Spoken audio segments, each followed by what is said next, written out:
Bismillahirrahmanirrahim.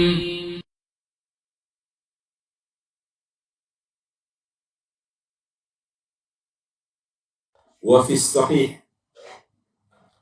an Imran bin Husain radhiyallahu anhu qala, di dalam as-sahih, yaitu sahih Al-Bukhari dan Muslim, dari sahabat yang mulia Imran bin Husain, semoga Allah meridhai beliau, ia berkata, qala Rasulullah sallallahu alaihi wasallam, Rasulullah sallallahu alaihi wasallam bersabda, khairu ummati qarni, thumma alladhina yalunahum, thumma alladhina yalunahum.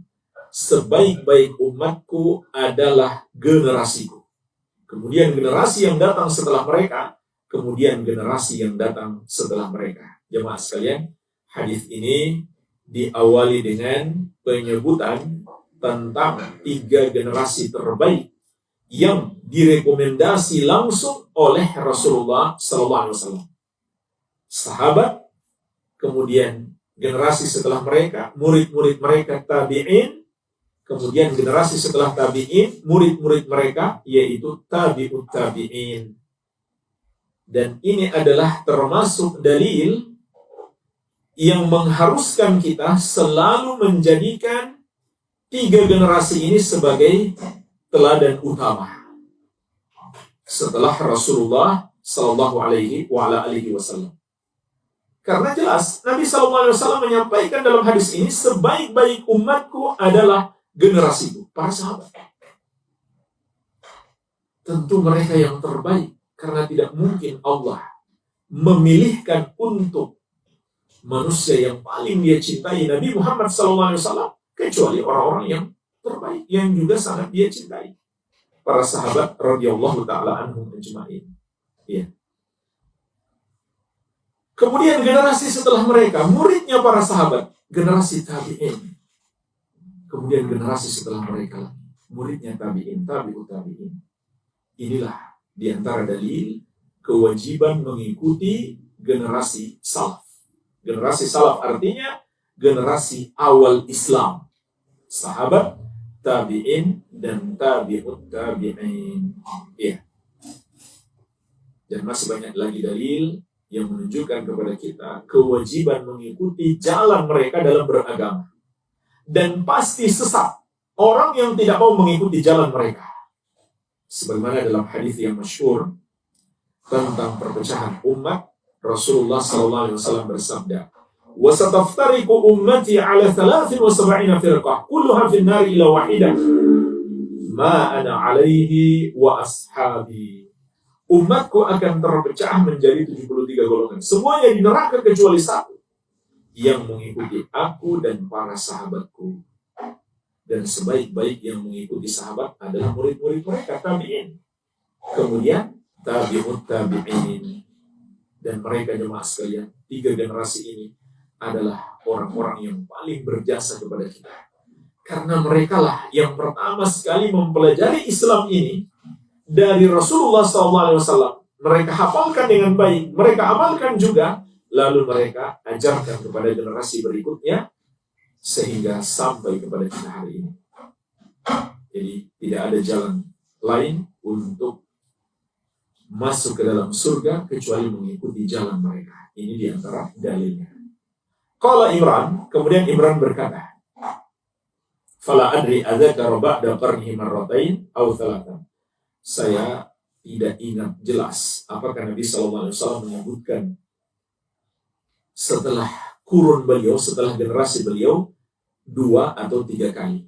Yang benar adalah 2 kali, sebagaimana juga dikuatkan oleh hadis Ibnu Mas'ud yang akan kita sebutkan setelah ini. Baik. Kemudian lanjutan hadis ini, Nabi SAW mengatakan, "Tsumma inna ba'dakum qauman yashhadun wa la yustashhadun." Kemudian datang setelah kalian satu kaum yang mereka itu bersaksi dan mereka tidak diminta untuk bersaksi. Hadis ini mengandung 2 makna. Yang pertama adalah mereka suka bersaksi palsu, makanya orang tidak minta mereka bersaksi. Yang kedua, mereka banyak bersumpah, maka tentu dua-duanya tercela. Baik, jadi dalam hadis ini juga ada dalil bahwa banyak bersumpah itu tercela, dicela oleh Rasulullah SAW dalam hadis ini. Dan beliau mengabarkan kepada kita itu bukan sifat 3 generasi awal Islam. Kemudian beliau juga menyebutkan sifat-sifat buruk mereka yang lain.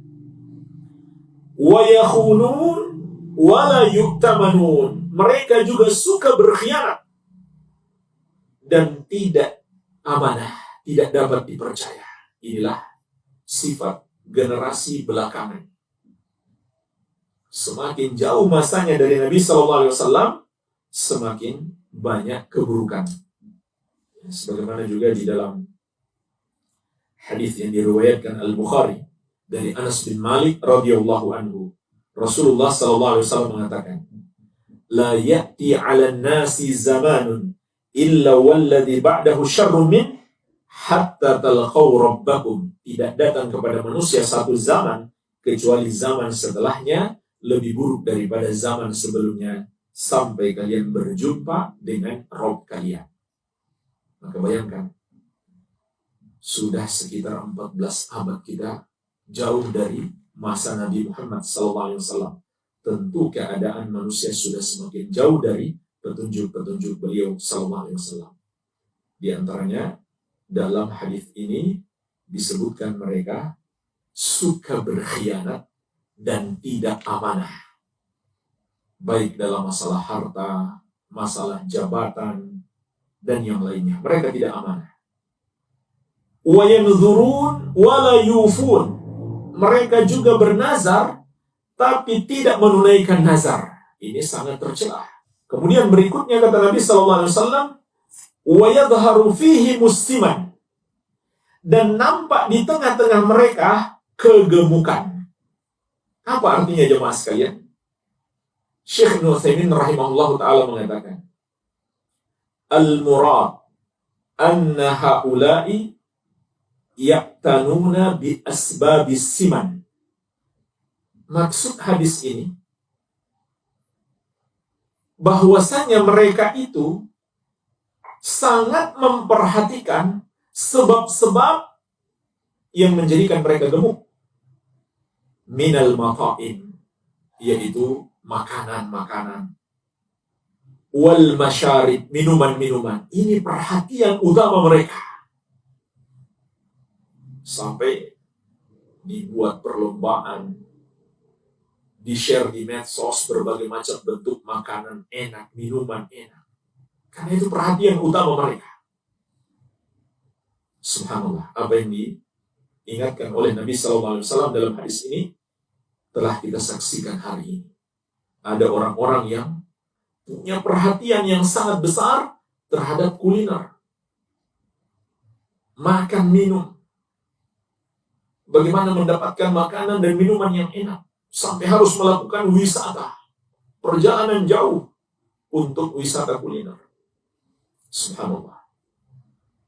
Dan bersamaan dengan itu, mereka tidak memperhatikan urusan agama, urusan akhirat, kecuali sedikit. Lebih besar terhadap makanan dan minuman. Begitu pula kata Syekh, watarf, kehidupan yang penuh dengan kesenangan. Itu yang menjadi perhatian utama mereka. Bagaimana mendapatkan berbagai macam fasilitas kenikmatan hidup. Fayakunu himamuhum islahu abdanihim wa tasminuha. Maka yang menjadi perhatian besar mereka adalah memperbaiki atau membuat bagus tubuh-tubuh mereka dan menggemukkannya. Termasuk juga jemaah sekalian, orang yang perhatian besarnya latihan untuk kebugaran tubuh. Setiap hari ke gym. Lalu itu yang menjadi perhatian utamanya. Jadi jemaah sekalian, makna hadis ini bukan terlarang secara mutlak. Boleh kita makan yang enak. Boleh kita cari minuman yang enak. Boleh kita olahraga, pergi ke gym. Tapi jangan itu dijadikan sebagai perhatian utama kita. Yang lebih utama adalah urusan akhirat kita. Amal soleh kita. Termasuk bagaimana supaya tubuh sehat, bagaimana supaya tubuh kekar, otot kuat, itu juga sama dimaksud dalam hadis ini. Jika itu yang menjadi perhatian utamanya. Jadi bukan masalah dia gemuk, perutnya besar, nggak berotot, bukan itu. Tapi masalahnya adalah perhatian utamanya terhadap kebugaran atau kemaslahatan tubuhnya saja, bukan kebaikan hatinya.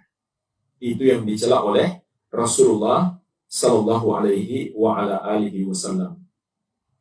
Syekh Shalih Al-Fauzan hafizahullah juga mengatakan yang dimaksud dengan wa yadhharu fihi musliman, muncul di tengah-tengah mereka kegemukan, wa dzalika litana'umihim wa ghaflatihim 'anil akhirah. Itu terjadi, kata beliau, karena kehidupan mereka yang lebih mementingkan untuk bersenang-senang dan lalai dari akhirat. Ya. Inilah jemaah sekalian, 4 hal yang dicela oleh Nabi Sallallahu Alaihi Wasallam dalam hadis ini. Yang pertama, orang yang bersaksi dan tidak diminta persaksiannya. Yang kedua, orang yang berkhianat dan tidak amanah. Yang ketiga, orang yang bernazar tidak menunaikan nazar. Yang keempat, orang yang gemuk, maksudnya adalah dia lebih mementingkan tubuhnya daripada hatinya. Dia lebih mementingkan kenikmatan dunia daripada akhirat.